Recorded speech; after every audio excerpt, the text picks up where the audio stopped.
Sabah. Okay, as the French would say, that's really, how are you? Okay, that's the informal way of saying how are you in French. Okay, Sabah. And or if you want the formal way to comment, hallelujah.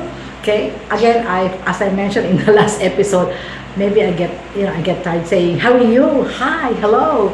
I started by saying mabuhay, kamusta, all right, and now it's Frenchy, okay. So this is your friend, your fellow sojourner, Malu Cervantes. Again, this is our YouTube channel. When I say our, it's because it is for all of us. My season of life, 60 years and beyond with Miss Malu Cervantes, and we're really navigating together in the autumn of our life because our how do you call that? Our philosophy is aging wisely, aging gracefully, and aging elegantly in this beautiful, beautiful season of our life. Okay. So I've started, last episode by saying March, that the month of March is a transition between winter and then spring, and that it is derived from the Latin Martius, which is really the Roman god Mars. Okay, Martius from Mars. Okay, the Roman god of war and agriculture, because it is. It is really a dual, the duality of, of fierceness of war, and then of beginning of life. And we talked about beauty and abundance. I said, we'll not talk so much about beauty, maybe some other months, okay? But I'd like to focus on abundance. And we were talking about the book, written by Sahil Bloom, where I really got a lot of ideas because it resonates a lot with my philosophy, and the 5 types of wealth, or what he calls the 5 levels of wealth. Okay, and we started with the foundational one, and that is number 1, financial wealth. Unfortunately, for most people, they just stop there. Because for them, financial wealth is simply money. If you have a lot of money, fine, and they stop there. And then he said that no, it is just a foundation, because there are 4 more and they build on each other. For you to have a fulfilling, holistic life, you can't stop with financial wealth. And of course, that means not just having money, but having financial security. That's why he said the first thing you will have to do before you can continue building all of these types of wealth is redefine wealth. Okay, so it's not just about finances. It's multi-dimensional, because there are several aspects of it, and they are interrelated. But we begin with the first one, which I started last episode. Okay, with financial health, because this is the basis. If this is not taken care of, we won't have time and the energy to build the other 4 levels. Okay, and he talked about not just having money, but having financial security. All right, and that you have to define that too. For most people, it means billions of dollars. According to the research by Harvard, of course this is in US dollars. I think they mentioned like $75,000.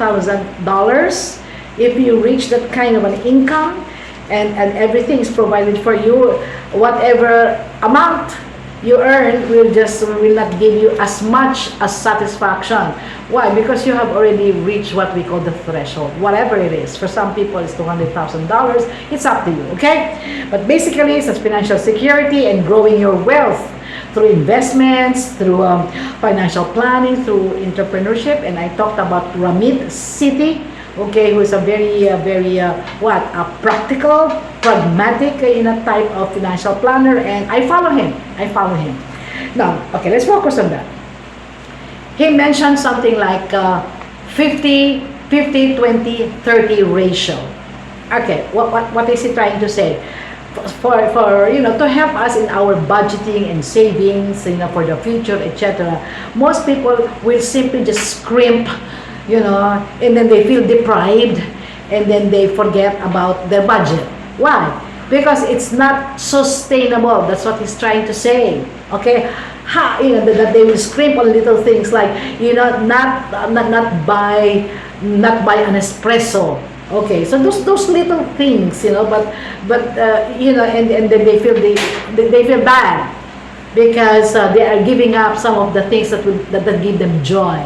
So he has a better plan, and I'm using his plan, but I tweaked it to help to be customized, okay, to my needs.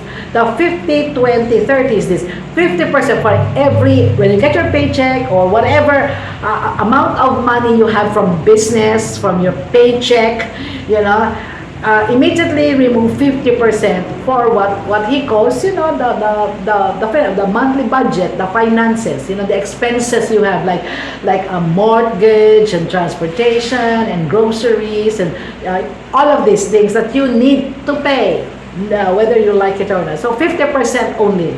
Okay, and this is not about an exact amount of money, like 1,000 here, 2,000 there. No, he's talking about percentages. It makes sense, because if you have a lot of money, you would say, "Oh, I can afford $500 savings per month." But for some people, who may not reach that kind of level, 500 is too much. That's why he says, go for what? Go for percentages. Yeah, I agree. It's really more equitable. Okay, so 50% monthly expenses, just live within that. The 20% is forced savings and investments, okay, for every paycheck. The 30%, he says, guilt-free spending. You like that? Which means you don't deprive yourself from buying maybe a favorite bag, if you're a bag lady. Okay, for some people, they want to go out and splurge in a luxury vacation. It doesn't really matter.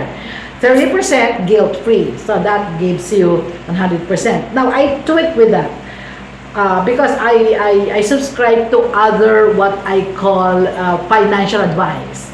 And one of the financial advice that I found really very helpful for me is making sure to have a hedge or a protection for possible income loss.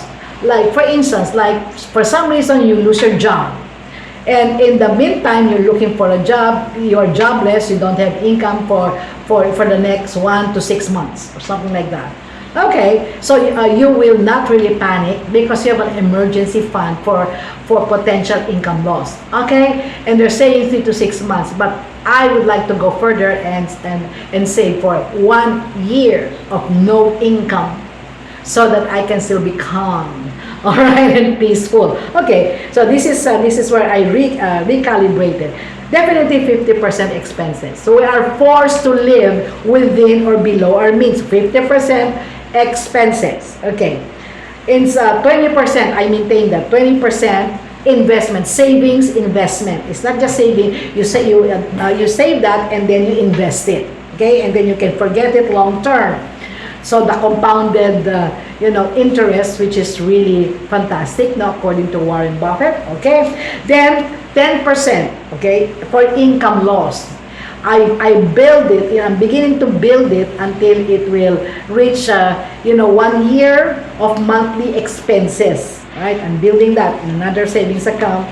So another 10% for emergencies, like the roof fell off. We need to change tires in the car. You know what I mean? So emergencies, health and house, 10%. 10%. The 10% I put there, guilt-free spending. Because I don't intend to spend that every time. I also keep that maybe for a vacation, maybe for for a big date, maybe for some kind of bling-blings, because as you can see, I love bling-blings, I like jewelry. That for me is an investment too, So you can do it that way, 4 items, monthly expenses, you have savings, investment, you have emergency hedge for income losses, and then you have emergencies, and then 5 guilt-free spending. In that sense, you don't feel deprived, and then it makes it relatively easy. Instead of saving $500, $1,000, and things like that, it's tougher. Okay. Now, The second one, I'll make it, it's quick because I'm sure you understand this, okay? The power of social wealth. So the second type is social wealth. It refers to building strong, meaningful relationships. Strong, meaningful relationships with family, friends, mentors, professional networks, Why? This will help you. Okay, this will form part of your support, giving you career opportunities. This is really networking. Whether you're working or you have retired, the social wealth is very important. In fact, there was one study that says number one, social relationships is the number one predictor of healthy aging and longevity. Okay? That's wealth because we don't have friends, we don't have emotional support, right? So we'll stop there. Okay, so that's the second. I expanded financial wealth. I now included, social wealth. There are three more to go because there are five. So which means we will do that in the next episode. All right. So again, if this struck a chord, and you said, hey, that's nice, please share your insights in the comment section, and don't forget to like and subscribe. And so we will be in this together. And so what's goodbye in French? I think it's au revoir, right? Au revoir. If I'm wrong, I will have to correct that. Au revoir, my friends. This is Malu Cervantes. I'll be seeing you next episode.